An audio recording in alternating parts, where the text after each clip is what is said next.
It hasn't been good times all the time for Van Halen. They've endured lineup changes, the consequences of a rock and roll lifestyle, and plenty of health scares. Here are some of the most tragic moments in Van Halen's history. While Van Halen was named after brothers Eddie and Alex Van Halen, their breakout star was colorful lead singer David Lee Roth. He was always good for a quippy quote, bouncing around on stage, and mugging for the cameras. But then in 1985, he left the band, a year after the release of their most successful album, 1984. Why'd you leave? Why did I bail? I'm a workaholic. I like to travel. I like to go on the road. That left the rest of Van Halen scrambling to find a new lead singer to keep that gravy train rolling. Several of the band's initial choices turned down the gig, which eventually went to hard rock solo artist Sammy Hagar. Patti Smith of the band Scandal was one of those choices. She told Delaware's News Journal in 2014, "They had asked me not to talk about it in interviews at the time because they didn't want Sammy Hagar to feel like he was the second choice." Another interesting selection that could have been was the honey-voiced Daryl Hall of blue-eyed soul duo Hall & Oates. When Hagar was a guest on Hall's show Live at Daryl's House, he asked Hall about the rumor that he'd been asked to join his old band, which Hall confirmed. Not long after the stressful departure of Roth in 1985, Eddie and Alex Van Halen endured a far more taxing ordeal. Their father, Jan Van Halen, suffered a heart attack in May 1986 and then died in December of that year at the age of 66. In a 1988 profile in Rolling Stone, Eddie indicated that a problem with alcohol contributed to his father's death. His passing, as well as the time Eddie was forced to stay in the hospital for tropical fever, made him take a long, hard look at himself. As he put it, "That kind of made me look at things a little different. Imagining being in there for an OD or alcohol, like my dad died from, it kind of wised me up."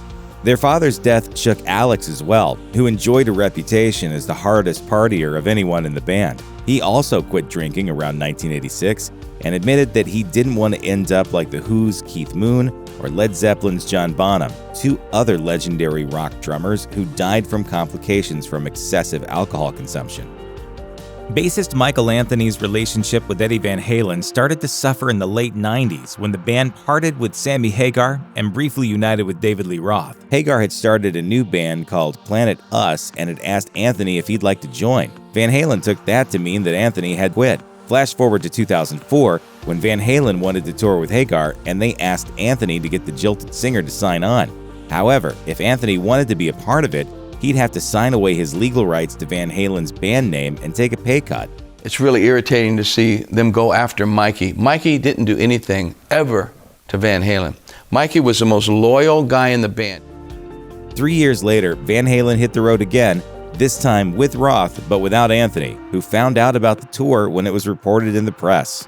The band's newest bassist was Wolfgang Van Halen, Eddie's teenage son. On top of that, Eddie refuted Anthony's version of the events to Rolling Stone, saying, "When Hagar left the band, Mike went with him. Then when we get back together with Dave and all of a sudden he wants back in, it's like, no dude, you quit the band." But that wasn't how Anthony saw it. He told Music Radar in 2009 that he simply never quit Van Halen. "This is one rock and roll feud we don't expect to be settled quickly and easily." Van Halen has a reputation for being a nightmare on tour, and with that in mind, perhaps the most famous bit of Van Halen lore is the no brown M&Ms rule. The band's 1982 rider included a stipulation that their backstage bowl of M&Ms must be totally free of any brown candies. This wasn't Van Halen acting like a bunch of divas, however. In 2012, David Lee Roth explained that the band's touring show was difficult to set up in a timely manner because the crews in each town were inexperienced with assembling a massive rock and roll setup. So Roth asked his managers to place a clause in the rider banning brown M&Ms. If he spotted the candies in the bowl, it provided proof that the promoter hadn't read the rider, and the band would have to do a serious line check to make sure all of the stage equipment had been installed safely and correctly. If people didn't pay attention to the contract, that led to some bad consequences. For example, at Van Halen's 1980 show in Pueblo, Colorado, when Roth went backstage and found brown M&Ms, he absolutely destroyed the dressing room. As it turns out, he had every right to be mad that the promoters hadn't carefully read the contract. In addition to the M&Ms, the arena's shock-absorbent floor couldn't handle the weight of Van Halen's gear.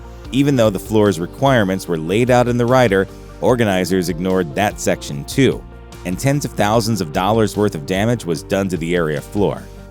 In their 70s and 80s heyday, the members of Van Halen would play a concert in the evening and then they'd go out and party afterward. Everyone, that is, except Eddie Van Halen, who would stay back in his hotel room to write songs, work on guitar riffs, and ingest copious amounts of vodka and cocaine.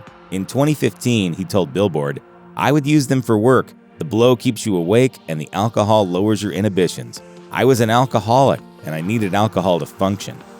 Of course, this sometimes backfired, as Eddie once got so wasted that he couldn't even play. His descent into addiction began at a very young age. He started drinking and smoking when he was 12.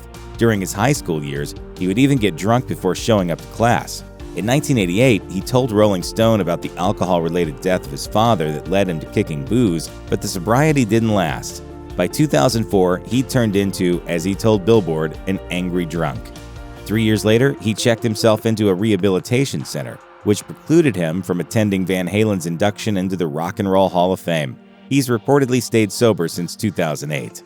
So many rock stars have married famous actresses that it feels like it just must be the natural order of things. In 1980, 20-year-old Valerie Bertinelli, at the time one of the stars of the popular sitcom One Day at a Time, met guitar master Eddie Van Halen backstage at one of his shows. The pair then married in April 1981, just 8 months after they became a couple. Why did that feel like the right move for you back then, to get married at the age of 20 to a rock and roll star? I was madly in love. Madly in love. I just adored him. Unfortunately, drugs go hand in hand with rock and roll, and they were also part of this rock and roll marriage before it even started. Bertinelli revealed in her memoir, Losing It and Gaining My Life Back, that as she and Van Halen filled out a pre-marriage questionnaire sent by their wedding officiant, they were holding vials of cocaine. Not long into the marriage, both spouses started to stray. Bertinelli discovered evidence of Van Halen's infidelity when she heard him on the phone talking about how he wanted out of the marriage. She filed for divorce in 2005, 4 years after the two of them had separated. In March 1995, Van Halen hit the road for a long stretch of concerts in support of their album Balance. Eddie Van Halen nicknamed it the Ambulance Tour because both he and his brother were playing through significant pain, while Alex Van Halen ruptured 3 vertebrae in his neck and had to wear a not very rock and roll neck brace for the duration of many shows. Eddie was dealing with tremendous pain in his hip due to avascular necrosis. The guitarist delayed hip replacement surgery for years until he finally went under the knife in November 1999 when he was just 44. He got his brand new bionic from Dr. John R. Moreland, orthopedic surgeon to the stars, who performed similar operations for Liza Minnelli and Elizabeth Taylor. Clearly, there's almost always a painful price to being an aging rock star. Eddie Van Halen was once a habitual chain smoker, and all the cigarettes he went through during recording sessions weren't exactly pleasant for his bandmates. Sammy Hagar described the situation to Ultimate Classic Rock. "I would come home midnight, 1 o'clock in the morning, and I would stink so bad with all my long hair. Hair just absorbed cigarettes and my clothes." Van Halen eventually gave up smoking in favor of vaping, a necessary concession considering that a third of his tongue was surgically removed in 2000. The cancer also spread to his throat, and while he was declared healthy in 2002, he's been traveling to Germany for years to receive special treatments. In November 2019, he was briefly hospitalized for a health issue relating to the cancer, as he was suffering from abdominal pain, an adverse reaction to some of his cancer drugs. Van Halen has an interesting theory about the cause of his ongoing health crisis. Years of smoking aren't to blame. Instead, it's work-related. He told Billboard in 2019, "I used metal picks, they're brass and copper, which I always held in my mouth in the exact place where I got the tongue cancer. Plus, I basically live in a recording studio that's filled with electromagnetic energy." Eddie Van Halen has survived cancer, bone necrosis, and decades of heavy drinking. After slaying those potentially deadly demons, he faced another major health scare in 2012. On August 29th, a message posted to the Van Halen Facebook page read, "Eddie Van Halen underwent an emergency surgery for a severe bout of diverticulitis. No further surgeries are needed, and a full recovery is expected within 4 to 6 months.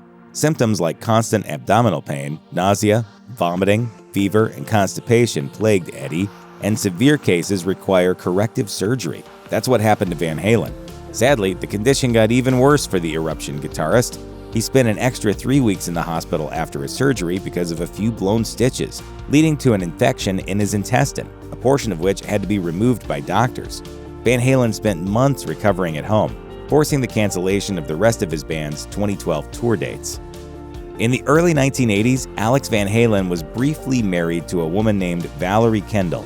Eventually, the two broke up, but that wouldn't be his only divorce. In 1984, he married Kelly Carter. Their union ended in 1996, but there were even more legal headaches to come. In 2013, ELVH Inc., the band's intellectual property company, sued Kelly Carter, or more accurately, Kelly Van Halen. Over a decade after her divorce, she was still using Van Halen as her professional last name. She started a construction, fashion, and interior design company named Kelly Van Halen, which, according to ELVH, constituted trademark infringement. The company also complained that putting the name Kelly Van Halen on a line of blankets, bathing suits, and armoires was confusingly similar to the sound, appearance, and commercial impression of Van Halen the rock band. After years of legal battles, all parties settled the matter out of court. Check out one of our newest videos right here, plus even more grunge videos about your favorite rock stars are coming soon. Subscribe to our YouTube channel and hit the bell so you don't miss a single one.